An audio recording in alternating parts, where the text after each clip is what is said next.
Hello, friends, and welcome to Pathologic Volume 5, Episode 25. Today we have a puzzle called Nagenawa, which is unfamiliar to me, so we will be discovering it together, but it looks like it has some similarities to Ring Ring, which is a lot of fun. So let's find out what the differences are as we take a look at the rules. In Nagenawa, we draw rectangular loops through the centers of some empty cells. And you can see that in the solution. We have rectangular loops in the grid, but there are cells that are not visited by any of the loops. The sides of different rectangles may intersect with each other, but not turn at their intersection or otherwise overlap. And you can see that as well in the example. We have a loop here that doesn't cross anything, so it's not required, but these two cross each other.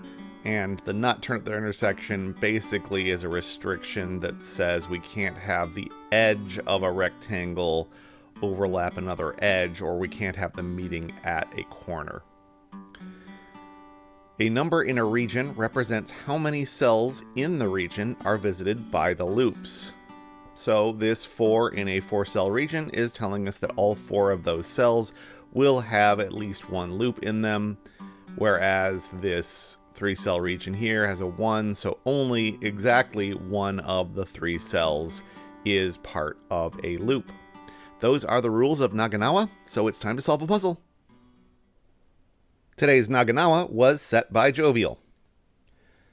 We are blessed with a couple 0 regions, so we can mark all of those cells as not having loops in them at all.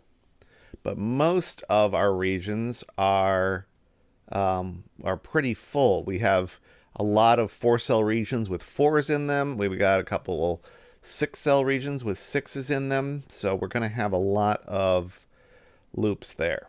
I think that looking at low numbers in the corners might be most fruitful, because I think I can tell you which of these cells has a loop in it of these 4. If it were this corner, we would need to have loops in both of these 2 cells, so that's and that would break the 1. And in this cell, if this contained part of a loop, it would need to continue down, so it again would break the 1. Symmetrically, this also happens there. So all 3 of those are knocked out. That will also happen in this corner, which also has a 1 in it. So let's mark all of those as not having a loop. And the remaining one only has one way it can go in both cases. So that seems like a healthy start. We have drawn a line into this region, and it can only have one cell that is part of a loop. And we've already done that. So the other 3 have to be not loop. So we know that this turns east. And in this region, we have accounted for both of the cells that are part of the 2.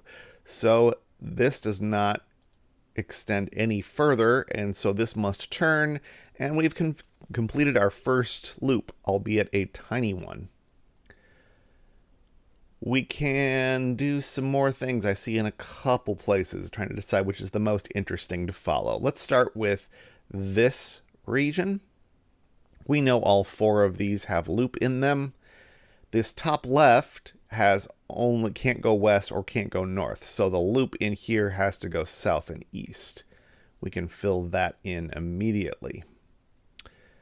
It can't continue to go east because that would put it in this 1 region and wouldn't be able to go any further. It can't turn south, we've determined, and certainly can't go any further in the 1 region. So this is going to have to turn south. Might close itself or keep going. I don't think that's enough to tell us that yet. This 1 region is now in exactly the same position as this corner region was, because this is basically a virtual edge of the grid with these non-loop cells right there. So This can't be part of the loop. This can't be part of the loop because it would have to turn south. This can't be part of the loop because it would have to turn east. And this must be part of the loop and must go in precisely these two directions.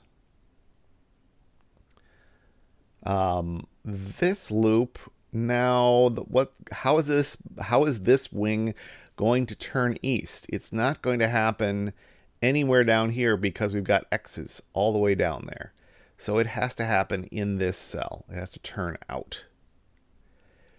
That in turn means that this cell cannot be a loop cell.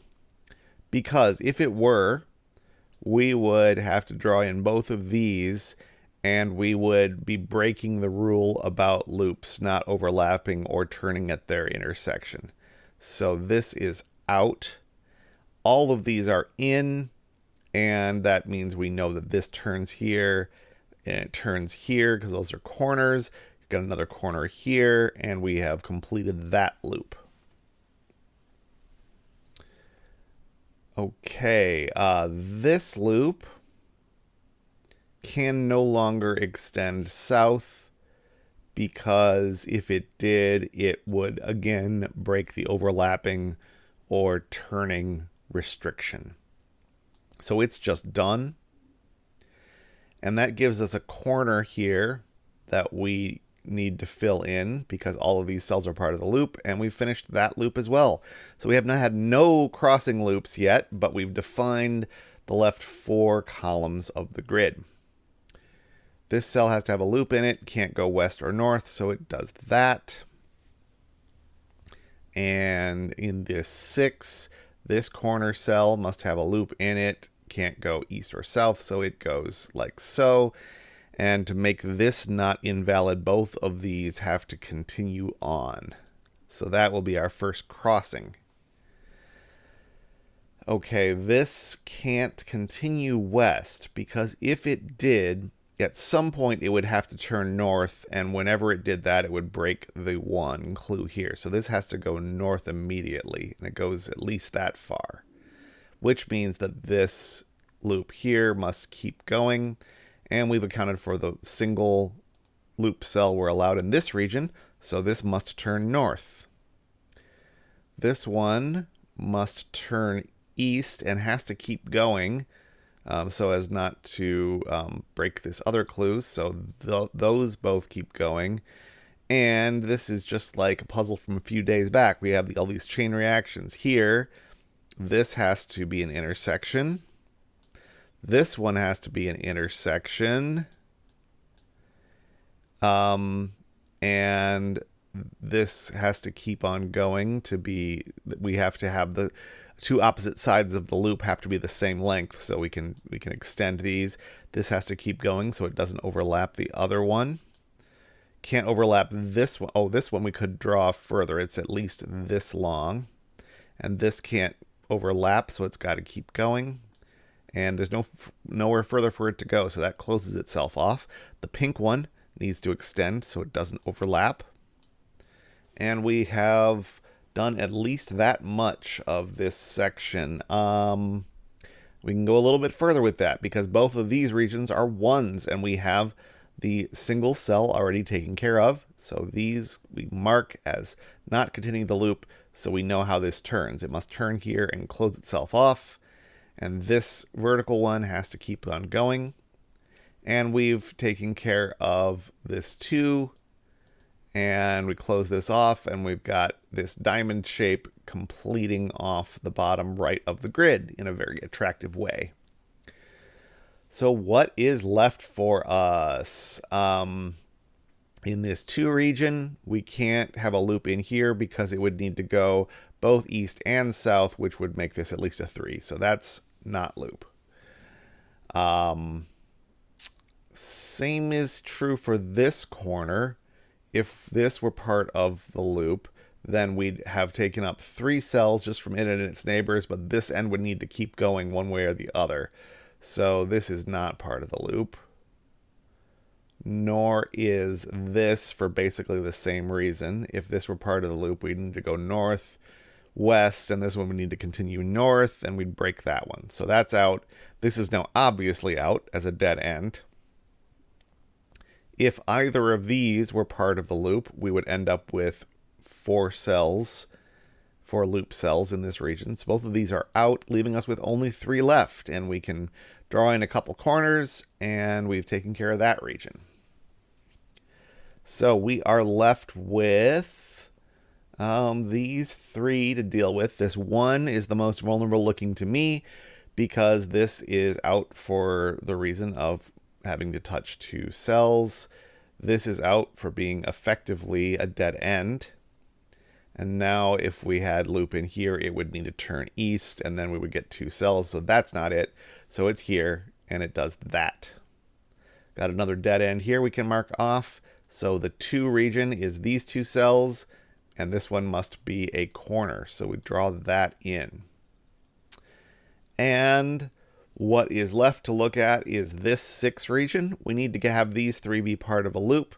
And the only way either of them is going to do that is by being a vertical line. Because if there was a horizontal line there, they're going to have to turn at some point, and there's no room to do that. So these are both vertical lines like so.